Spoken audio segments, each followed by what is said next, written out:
네, 안녕하십니까. 저는 앨리스에서 제품 총괄을 하고 있는 김수인이라고 합니다. 그래서 첫 번째 세션을 좀 진행하게 돼서 영광이고, 이 첫 번째 세션에서는 여러분들 다 DX를 진행하시지 않습니까? 이 DX에 대해서 이것이 무엇인지, 그리고 DX를 진행하기 위해서 어떤 방식의 교육을 진행해야 하는지, 그리고 어떤 운영 방향이 이런 교육에 대해서 좀 엑셀러레이팅이 됐는지, 이런 것들을 저희의 경험을 바탕으로 진행을 하도록 하겠습니다. 그래서 말씀드린다시피 이제 DX라는 것에 대해서 정의를 좀 하고 싶은데, 그 이유가 이제 DX라는 것이 이제 많이 좀 새롭게 만들어진 단어다 보니까 여러분들과 이 생각하시고 계신 정의와 저희가 생각하고 있는 정의가 조금 다를 수가 있습니다. 그렇기 때문에 저희가 생각하고 있는 DX가 무엇인지에 대해서 간단하게 정리를 하고 이것들을 어떻게 팀에 도입할 수 있을지 좀 오버뷰를 진행하도록 하겠습니다. DX라는 것을 좀 설명드리기 전에 먼저 세 가지 개념을 좀 말씀을 드리겠습니다. 첫 번째는 디지타이제이션, 두 번째는 디지털라이제이션, 그리고 세 번째는 DX가 있습니다. 디지타이제이션이라는 것은 여러분 모두 다들 잘 아시다시피 아날로그 형태의 데이터를 디지털 형태로 변환시키는 것을 의미하고, 저희가 어떤 생산 공정에 있다라고 하면은 라인에 존재하는 어떤 데이터를 디지털화하는 것, 그리고 우리가 만약에 커머스를 한다라고 하면은 고객의 주문 같은 것들을 데이터베이스화하는 것, 이런 것들을 디지타이제이션이라고 합니다. 따라서 우리가 존재하는 어떤 아날로그적인 데이터를 디지털로 변환해서 우리가 가지고 있는 어떤 시스템에 넣는 것까지를 이런 디지타이제이션이라고 정의를 합니다. 이 다음에 이제 디지타이제이션이라는 것에서 저희는 어떤 데이터를 모았습니다. 즉 그 다음에 이 데이터에 대해서 어떤 의미를 부여하는 게 다음 단계라고 할 수가 있고, 이런 디지털라이제이션에서는 크게 두 가지를 할 수가 있습니다. 첫 번째는 상황 인지라는 것인데, 우리가 지금까지 어떤 방식으로 일해왔는가 하고, 그리고 지금 우리가 어떻게 일하고 있는가, 그런 인사이트를 얻거나, 그리고 앞으로 우리가 어떤 방식으로 일하게 될 것인가, 이런 예지를 할 수도 있고, 그리고 이런 데이터를 기반으로 의사결정을 하게 하는 것이 가장 핵심이라고 할 수가 있습니다. 그래서 예보, 이 다음은 무엇이 나타날 것인가, 예측, 우리가 만약 이렇게 한다면 어떻게 상황이 바뀔 것인가, 그리고 가장 중요한 게 최적화죠. 그래서 우리가 원하는 결과를 얻기 위해서 어떻게 해야 되겠는가, 이런 최적화를 이루기 위해서 데이터를 활용하는 것이 가장 핵심이라고 할 수가 있습니다. 이런 것들을 하기 위해서 많은 기술들이 사용이 되죠. 그래서 자동화, 워크플로우, 프로세스 개선, 이런 여러 가지 좀 많은 기술들이 사용이 되고, 저는 이거를 좀 이렇게 이야기를 하고 싶은 게, 지식과 정보를 사람이 가지고 있는 게 아니라 전사적으로 어떤 모델이 가질 수 있도록 어떤 공용, shared brain이라는 것을 하나 만들어야 한다라고 생각을 하고 있습니다. 이제 디지타이제이션과 이제 디지털라이제이션이 합쳐졌을 때 이제 비로소 DX가 완성이 되는 것이고, 디지타이제이션이라는 것은 저희가 데이터를 모았습니다. 그래서 이 모은 데이터를 데이터 인프라에 저장을 한다. 그리고 데이터를 모으기 위한 센서를 만든다. 그리고 이 센서에서 수집된 데이터를 우리가 어떻게 처리할 것인가, 피처 엔지니어링을 한다, 분석을 한다, AI를 도입한다, 머신러닝을 도입한다. 이렇게 해서 데이터의 의미를 부여한 다음에는 마지막으로 DX를 적용하시게 되는데, 이 DX에서는 가령 우리가 일하는 방식을 변화한다, Process Transformation, 그리고 우리가 일하는 문화를 바꾼다, Cultural Transformation, 그리고 마지막으로 이런 데이터를 기반으로 해서 새로운 비즈니스 모델을 만들고 우리가 회사가 일하는 방식과 새로운 모델을 만든다. 그래서 비즈니스 모델의 변화를 궁극적인 변화로 목표로 하게 되겠습니다.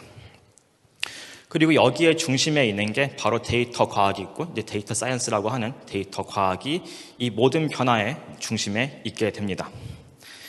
그럼 데이터 과학이란 무엇인가라고 하면은, 데이터 과학은 과학적 방법, 프로세스, 알고리즘, 시스템을 이용해서 정형 및 비정형 데이터에서 지식과 통찰력을 추출한다, 이런 말이 있는데, 이런 것들을 지금 한 5분 내에 간단히 설명을 하도록 하겠습니다. 이 데이터 과학이라는 것은 예전에 저희가 통계학이라고 부르던 이제 그런 것들과 밀접한 연관이 있습니다. 그래서 지금 왼쪽 그래프를 보시면 사람이 만들어내고 복제하는 데이터 양이 어마어마하게 증가를 하고 있죠. 그렇기 때문에 예전 같으면 우리가 어떤 문제를 풀기 위해서 이제 그 다음에 실험을 설계하고 이제 그 다음에 데이터를 수집했다라고 하면은 지금 같은 경우에는 데이터가 정말 온갖 도천지에 있습니다. 이 데이터에서 우리가 어떤 인사이트를 어떻게 뽑아낼 것인가 이런 것들이 계속해서 변하고 있는 시대라고 할 수가 있습니다. 그리고 이런 것들을 드라이브하는 포스에는 크게 세 가지가 있는데 첫 번째로 저장 장치 가격이 크게 하락을 하고 있습니다. 그래서 우리가 어떤 라인에서 나오는 데이터 혹은 우리가 어떤 운영을 하거나 어떤 플랫폼에서 나오는 모든 데이터를 다 저장을 할 수 있는 이제 그런 시대에 도달하고 있고, 두 번째로 컴퓨팅 파워가 크게 증가를 하고 있습니다. 제가 연구를 시작할 때만 하더라도 예를 들어서 이미지나 영상 같은 것들을 처리하는 것들은 꿈도 꾸지를 못했었는데 지금 같은 경우에는 핸드폰으로 4K 영상을 찍어서 유튜브에 올리면은 몇 분 내에 처리가 완료되는 이제 그런 시대에 살고 있습니다. 그리고 마지막으로 이제 AI의 발전이 있는데 이 밑에 왼쪽 그래프를 보시면은 이제 파란 선과 빨간 선이 있지 않습니까? 그래서 기존 AI 같은 경우에는 전통적인 기계학습 모델 같은 경우에는 데이터가 많아지더라도 이제 모델이 좀 간단하기 때문에 어느 정도 모델의 성능에 캐파가 있었다고 하면은 지금 새로 나오는 딥러닝 기반의 크고 거대한 모델들은 데이터가 증가할수록 성능이 계속해서 증가하는 그런 패턴을 가지고 있습니다. 그래서 우리가 많은 데이터를 가지고 컴퓨팅 파워가 뒷받침될 때 이런 더 거대한 모델을 가지고 더 높은 성능의 AI를 만드는 이제 그런 시대에 살고 있다, 이렇게 보시면 되겠습니다.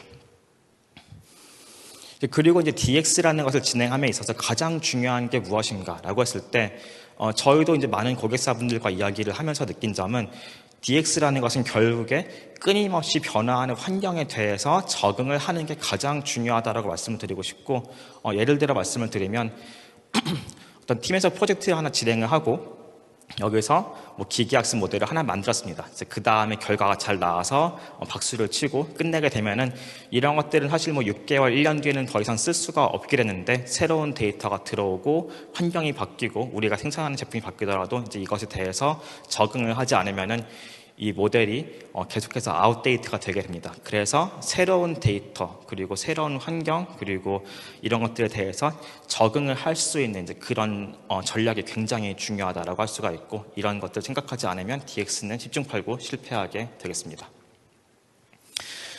그럼 이런 데이터 과학이라는 것을 현업에 어떻게 적용하겠는가라는 것에 대해서 제가 생각하는 5가지 단계를 좀 말씀을 드리도록 하겠습니다. 첫 번째로 데이터를 입력을 하는 게 굉장히 중요하다라고 볼 수가 있는데, 이 데이터를 입력한다는 것은 우리가 생산되는 데이터를 자동으로 어느 한 군데에 모으는 것을 의미를 합니다. 이게 굉장히 중요한 이유가 뭐냐면은 실제로 데이터 사일러라는 이야기를 많이 듣지 않습니까? 이게 뭐냐면은 팀원들이 내가 가지고 있는 데이터를 나만 액세스할 수 있는 컴퓨터에 혼자 엑셀로 가지고 있고 그런 경우가 상당히 많습니다. 근데 데이터라는 것은 결국에 내 데이터, 남의 데이터 이런 것들이 다 조합이 되어야지만 비로소 의미가 생기는 것이지, 이 데이터가 다 파편화되어 있으면은 절대로 데이터가 의미를 가질 수가 없습니다. 따라서 모두가 액세스할 수 있는 어떤 중앙 데이터 저장소에 데이터를 입력하는 게 정말 중요하다라고 할 수가 있고, 이제 그것에 필요한 게 바로 데이터 인프라 구조가 되겠습니다. 그리고 이제 AI나 ML 같은 것들, 이제 이런 게 굉장히 매지컬하고 인공지능이니까 정말 다 잘하겠지 이런 생각을 하시지 않습니까? 이게 사실 오해고, AI나 기계학습이라는 것은 단순하게 우리가 주어진 데이터에 대해서 입력과 출력값을 정말 피팅을 잘하는 그런 수학적 함수에 불과하기 때문에 데이터의 질이 곧 모델의 질과 직결이 됩니다. 따라서 데이터의 질이 나쁘면은 모델의 결과가 절대로 좋을 수가 없고, 이것을 유일하게 데이터의 질을 올릴 수 있는 사람들은 이제 팀원밖에 없습니다.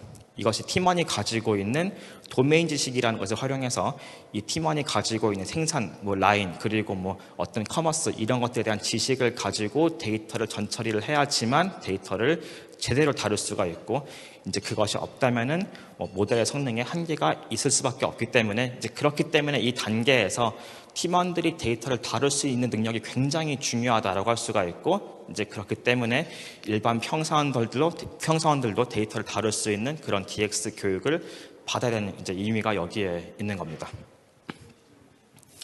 그리고 데이터를 저장을 하게 되는데, 저희가 아까 말씀드렸던 대로 데이터 인프라에다가 이제 처음에 들어왔던 러 데이터 그리고 팀원의 어떤 도메인 지식에 의해서 전처리가 된 그런 데이터를 저장을 하게 되겠습니다.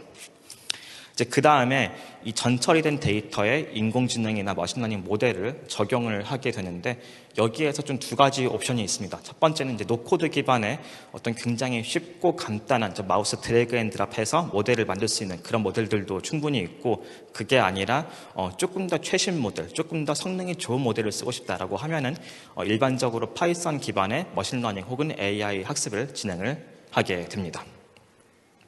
이제 마지막으로 여기에서 얻은 인사이트를 이용해서 새로운 비즈니스, 새로운 모델, 그리고 어떤 데이터 기반의 의사결정을 진행함으로써 우리가 DX를 완성을 할 수 있게 되겠습니다.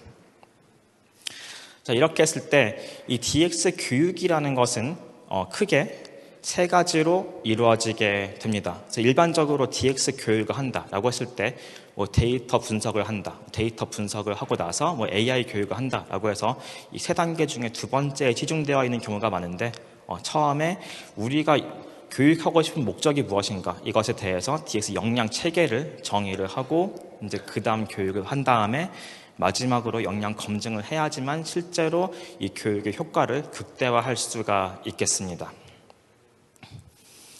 그래서 저희가 이제 지금까지 많은 회사들에게 DX 교육을 진행해 왔는데 이제 그 경험을 기반으로 해서 어떤 요소가 DX 교육을 성공적으로 이끌었는지 좀 말씀을 드리도록 하겠습니다. 제 생각에는 크게 세 가지가 있는 것 같습니다. 컨텐츠, 그리고 플랫폼, 그리고 운영 이렇게 세 가지가 있습니다. 이 컨텐츠 중에서도 이제 가장 중요한 게 이제 액티브 러닝이라는 개념이 있습니다. 그래서 이게 뭐냐면은 저희가 이제 교육을 할 때 가장 전통적인 교육이 뭐냐라고 하면은 동영상을 틀어주고 그냥 학습을 시키는 겁니다. 근데 이런 것보다는 실제로 저희가 예를 들어 미술을 배운다라고 할 때 미술을 절대로 이제 이론만 해서 가르칠 수가 없지 않습니까? 실제로 그려보고 실제로 뭔가 시도해봐야지만 알 수가 있습니다. 그래서 프로그래밍도 미술과 비슷한 창의적인 활동이기 때문에 실제로 내가 동영상을 통해서 이론을 배우는 것 이상으로 내가 문제를 풀어보고 어떤 챌린징한 문제를 해결하는 과정에서 실제로 학습이 일어나게 되고 이제 그게 교육학에서 부르는 액티브 러닝의 가장 중요한 개념이 되겠습니다. 그래서 이런 액티브 러닝 중심의 어떤 문제를 주고 이 문제를 해결하는 어떤 모든 과정을 이제 유저가 체험하게 함으로써 DX 이제 프로그래밍 교육을 좀 극대화할 수가 있습니다.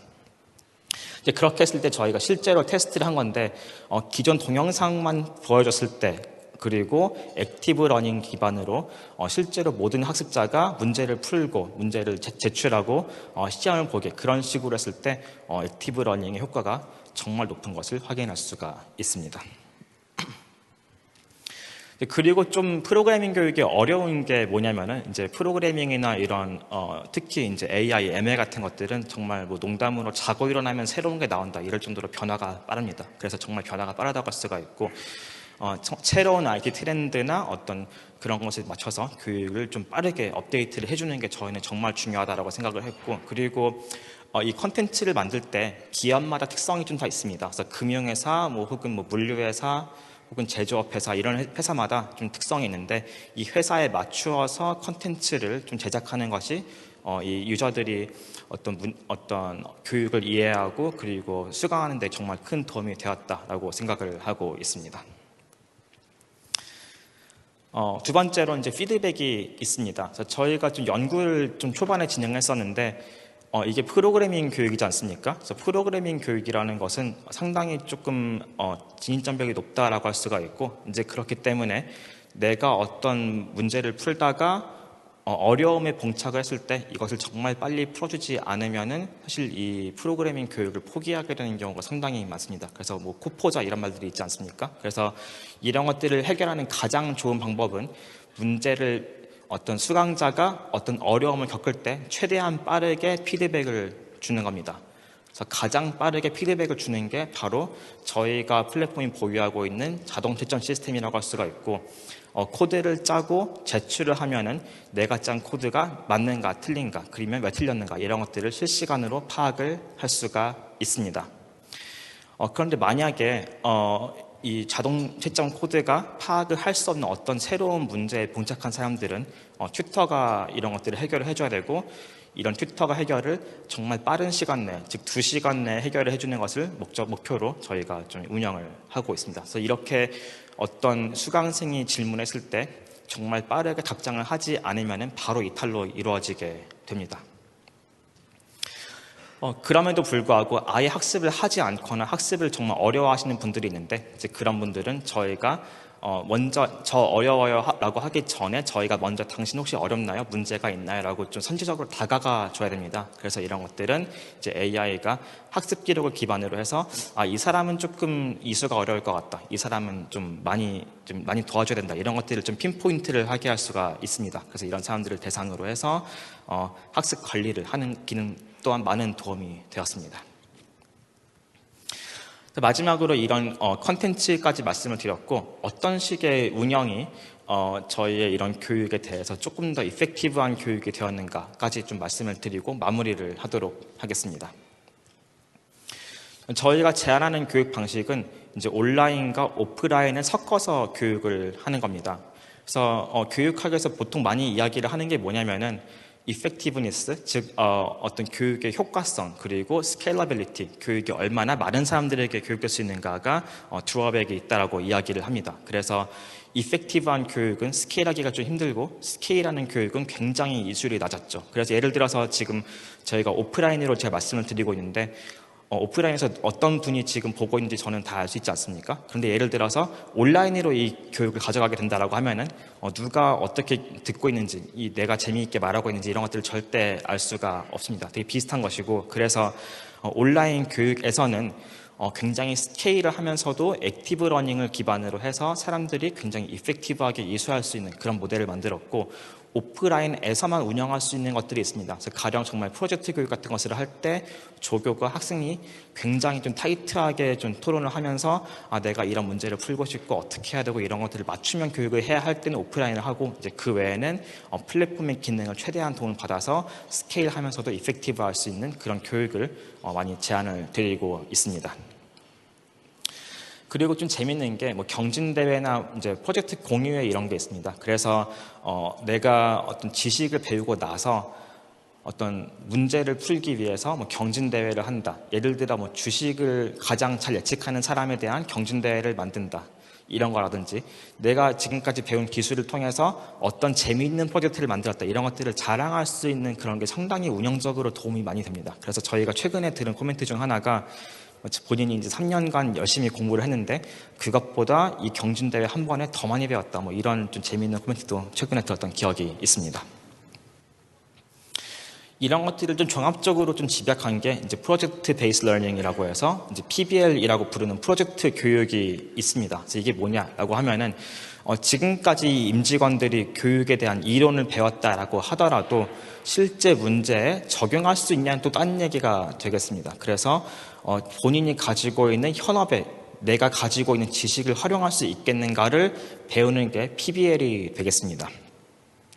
이 PBL의 목적은 크게 두 가지가 있습니다. 첫 번째는 단순하게 내가 가지고 있는 어떤 문제, 내가 팀이 가지고 있는 문제에 대해서 AI나 ML을 적용하고 이제 그 다음에 결과를 뽑겠다. 그게 있고, 그 다음으로는 어떤 웹 기반의 웹 앱을 만들어서 내가 만든 모델을 다른 팀원, 다른 사람들이 사용할 수 있게 어떤 새로운 어떤 어플리케이션까지 만들겠다라고 확장을 할 수가 있습니다. 이런 것들은 고객사의 요구에 따라서 저희가 좀 진행하고 있고, 이렇게 했을 때 팀이 가지고 있는 데이터와 팀이 가지고 있는 문제에 맞춰서 진행을 할 거냐, 혹은 이게 없다면은 공공 데이터로 진행을 할 거냐, 이런 옵션도 지원을 하고 있습니다. 일반적으로 이제 PBL 문제 해결을 이제 프로젝트를 할 때 크게 5가지 단계를 거쳐서 진행을 하게 됩니다. 그래서 데이터를 처음에 읽고, 제가 아까 말씀드린 대로 팀원의 도메인 지식을 활용해서 데이터를 전처리하고, 이제 그 다음에 머신러닝 모델을 만들고, 이제 그 다음에 만들어진 모델을 가지고 어떤 어플리케이션을 만들게 되겠습니다. 그래서 간단하게 몇 가지 사례를 좀 보여드리고 마무리를 하도록 하겠습니다.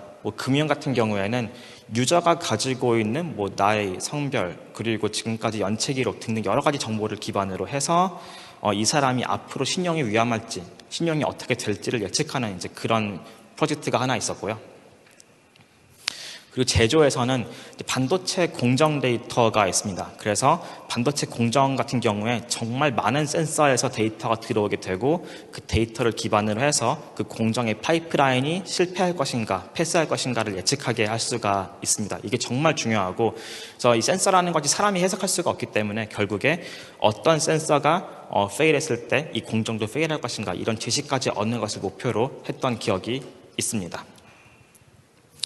물류에서는 최근에 이제 물류 좀 파업도 있지 않습니까? 이제 그런 것들과 좀 연관을 해서 예전에 좀 그 요소수에 문제가 있었던 기억이 있지 않습니까? 그래서 어떤 요소수가 뭐 어떤 주유소에 얼마나 많이 있는가, 그리고 뭐 주유소의 브랜드가 이런 주유소의 확장에 얼마나 영향을 미치는가 이런 것들을 분석한 프로젝트도 있습니다.